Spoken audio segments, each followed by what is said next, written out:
Mu by'ukuri rero ugukizwa ni uk'uyu munsi, ukwihana ni uk'uyu munsi, kurokoka ni uk'uyu munsi ndetse no kurimbuka ni uk'uyu munsi, kuko uyu munsi turimo niwo munsi dukirizwamo, uyu munsi turimo niwo munsi turimbukiramo, uyu munsi turimo niwo munsi ducungurirwamo, uyu munsi turimo niwo munsi tubabarirwamo.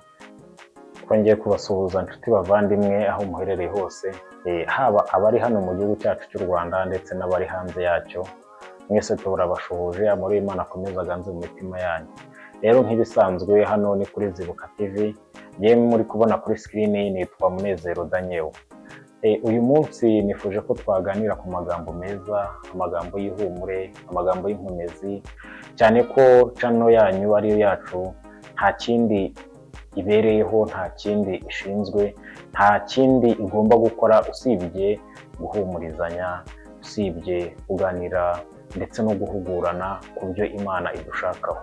Rero mu by'ukuri uyu munsi twabateguriye isomo riboneka mu gitabo cya Yakobo ku rupapuro rwa mbere ku murongo wa 19 ukageza kuri 21.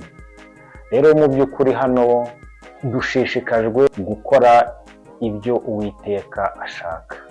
Rero mu by'ukuri twe turi abana b'abantu, hari byinshi tutabasha gukora, hari byinshi tutabasha kwigezaho, ariko hamwe n'Imana, hamwe n'ishobora byose, tugomba kuyisaba, kandi Imana yaravuze ngo nidusaba tuzahabwa. Bimwe mu biganiro tugomba gukora ni ibiganiro by'iyobokamana. Iyobokamana niyo gahunda ya buri munsi, niyo ntego yacu. Turifuza ko buri muntu wese yaba mu mwanya muzima, buri muntu wese yamenya umuhamagaro we, buri muntu wese yamenya icyo Imana yamuremeye, mbese agahura na cya kindi Imana yamuremeye, agakora kimwe Imana yamuremeye. Mu by'ukuri rero hano kuri Zibuka TV twifuza ko uko twazajya dutera intambwe tugenda mu nzira, ariko twajya tunayitera twinjira mu gushaka kw'Imana no kumenya ibyayo, ariko twanayitera mu kugandukira Imana. Uko dukora cyane tugira ngo tubeho mu buzima, tukarushaho no gukora cyane kugira ngo tuzabeho mu buzima bw'ahazaza. Rero ubuzima bw'ahazaza nta mirimo n'imwe itegetswe tuzakora, ntabwo tuzatsindishirizwa n'ibintu runaka biri muri iyi si, ahubwo tuzatsindishirizwa no kwizera. Uko kwizera rero nta handi tuzagukura, uko kwizera nta handi tukuriye, uko kwizera nta kundi kuntu tuzakubona usibye kwanga tugakora ibyo Imana ishaka, kuko Imana nta kintu na kimwe itubwira ngo mukore mugenzi uko, ahubwo Imana idutegeka kureka, kuko hari kamere mbi tuba dufite, hari ingeso mbi tuba dufite, Imana itubwira kureka ubundi tukizera. Rero mu by'ukuri hano mu rwandiko rwa mbere rwa Yakobo umurongo ni uwa 19 kugeza kuri 21. Yakobo hano aragira ati, hari ibyo tutihutira kuvuga n'amahirwe aterwa no kumvira. Ese ni ibiki tutakwiriye kwihutira kuvuga? Ese ni ibihe bizana biterwa n'amahirwe yo kumvira? Mu by'ukuri rero hano ku murongo wa 19 haravuga ngo, nuko rero bene data bakundwa, umuntu wese yihutire kumva ariko atinde kuvuga, kandi atinde kurakara. Hano turimo turasabwa kwihutira kumva ariko tugatinda kuvuga, ndetse tugatinda no kurakara, kuko uko byagenda ko ariko kose twese turi abantu, kandi twese turabizi, turi abantu bakuru n'abana nabo niba byumvireho. Namwe bana batoya murabizi iyo umuntu yarakaye, cyangwa se namwe iyo murakaye muri gukina n'abandi bana, uko bigenda hari igihe hazamo intonganya cyangwa bakazamo n'indwara. Rero mu by'ukuri hano turabuzwa ngo tujye twihutira kumva ariko dutinde kuvuga.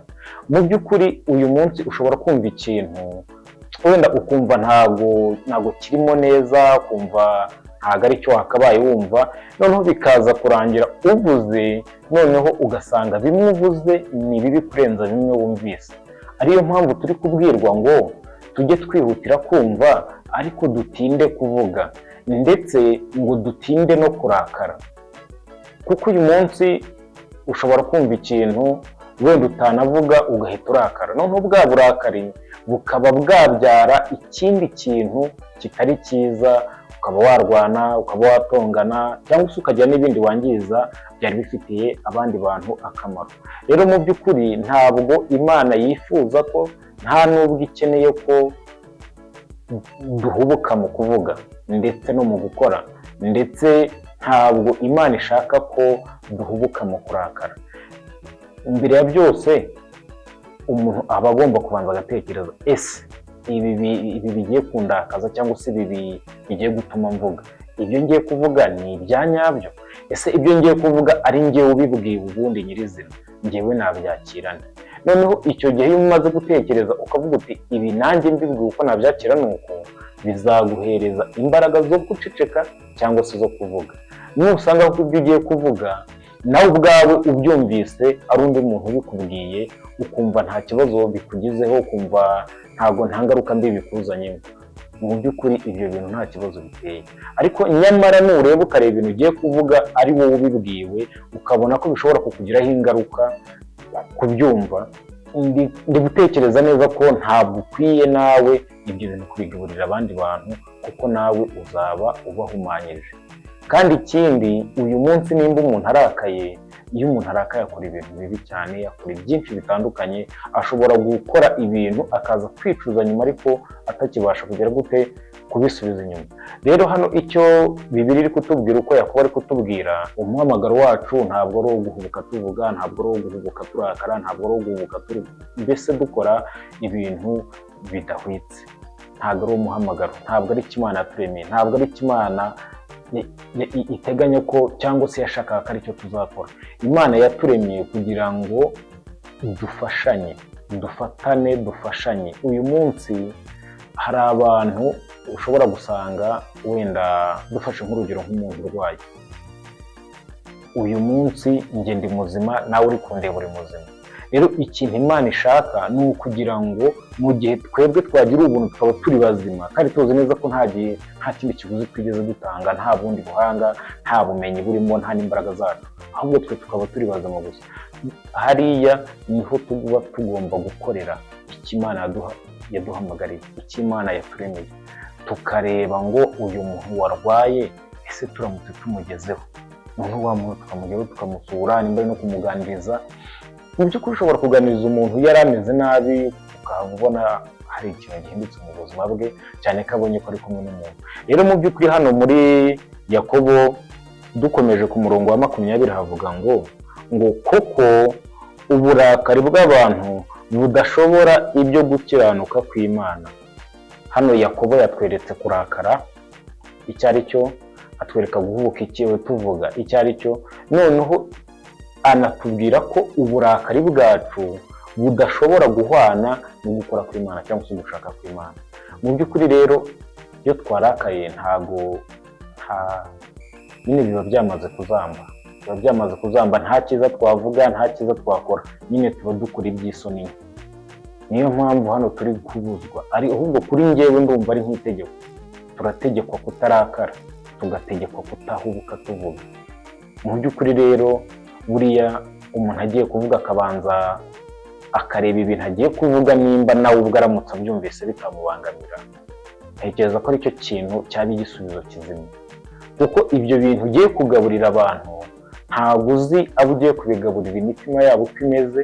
Hari abantu bafite imitima yoroshye, noneho ugasanga ibintu ugiye kubagaburira noneho birabasenya, na ka kandi bari bafite gatoya nako karashize. Rero mu by'ukuri mu gihe tugerageza kuvuga no gukora, tujye dushyiramo n'indangagaciro, uvuga uti ese iki kintu kirakwiriye.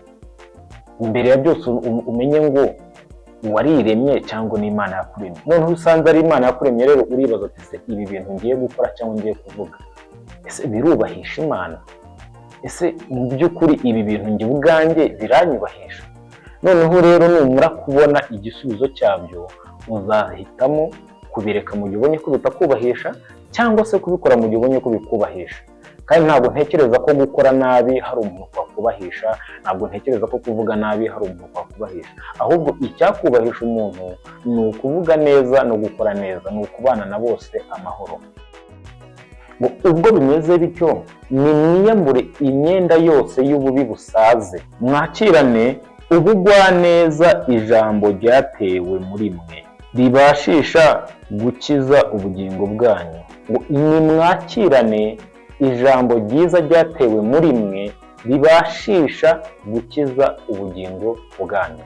Rero mu by'ukuri inshuti bavandimwe, aho muherereye hose, abari mu gihugu cy'u Rwanda, abari hanze y'igihugu cy'u Rwanda, mu by'ukuri navuga ngo amahoro ya Kristo akomeze aganze mu mitima yanyu, kandi ugushaka kw'Imana yacu gusakare muri mwe. Rero mu by'ukuri icyo Imana idushakaho nta kindi, icyo Imana idukeneyeho nta kindi, ikeneye ko tuba cyangwa se ikeneye ko twera imbuto nzima, ariko ikeneye ko tuba abana bayo. Ntabwo Imana yaturemeye kugira ngo tube ibicibwa kuri yo, ahubwo yaturemeye kugira ngo tube abana bayo, tujye dukora ibyo Data dushakaho. Rero mu by'ukuri nk'uko hano Yakobo akomeza atubwira ku murongo wa 21 harakomeza atubwira ngo ubwo bimeze bityo mwiyambure imyenda yose y'ububi busaze, mwakirane ubugwaneza ijambo ryatewe muri mwe ribashisha gukiza ubugingo bwanyu. Amena. Twiyambure iyo myenda y'ububi busaze muri twe, twakirane ijambo ryiza ryatewe muri twe ribasha gukiza ubugingo bwacu. Amena. Ni ukuri ndifuza ko twese twakwiyambura iyo myenda y'ububi, twiyambura iyo myenda ishaje, tukakirana ijambo ryatewe muri twe, kuko ntabwo ari ikintu twahawe, nta nubwo ari ikintu tuzahabwa, ahubwo ni ijambo Imana yateye muri twe. Mbese ijambo riri muri twe, Imana riteyemo kera, ntabwo rijemo uyu munsi, yariteyemo kera. Noneho iri jambo riraza rigakiza ubugingo bwacu. Rero icyo dusabwa nta kindi, ni ukwakira. Mu by'ukuri ikintu cya mbere tugomba gukora ni ugukumira byose bitubahisha Imana, ni ukwirinda, ndetse n'ugukomeza tugashyiraho imbaraga, tugasenga, tukajya ku mavi yombi, tukabwira tuti Imana, twe turi abana b'abantu, turi abana b'abanyantege nke, turi abana batazi icyo gukora, batazi n'icyo kuvuga, ariko wowe uri Imana ishobora byose, uri Imana izi byose, uri Imana yaremye isi ikarema ijuru.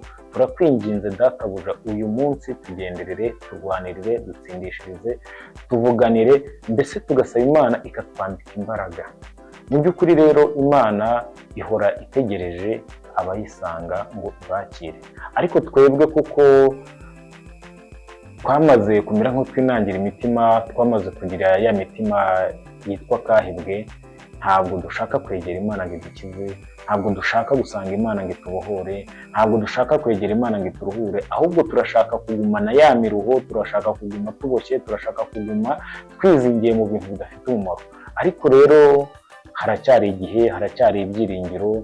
Mu by'ukuri uyu munsi nimba uri kureba iyi videwo, wumve ko hakiri ibyiringiro, kandi ibyo byiringiro wibitege ejo. Bivuga ngo ejo ndumva nshaka gukizwa, ndumva nshaka kuba umuntu w'Imana, ariko ubwo nshaka gukizwa nzabikora ejo. None se ejo impanda ivuze ko wasigara? Ese urupfu rwo ruje ko wagenda udakijijwe? Bivuga ngo rero uyu munsi niwo munsi wacu, niwo munsi wo kwihana, niwo munsi wo gukirizwamo. Umunsi w'ejo ntabwo ari uwacu, ejo iyo tuwugezemo nawo uba ari umunsi wo kwihana, ndetse akaba ari n'uwo munsi wo gukirizwamo. Hari abantu muri mu bihugu bigiye bitandukanye mwumva runo rurimi mvuga mu Kinyarwanda, hari n'abari hano mu gihugu cyacu cy'u Rwanda, cyane ko jyewe mperereye mu gihugu cyacu cy'u Rwanda. Mu by'ukuri rero nababwira ngo ubuntu n'amahoro bisakare mu mitima yanyu,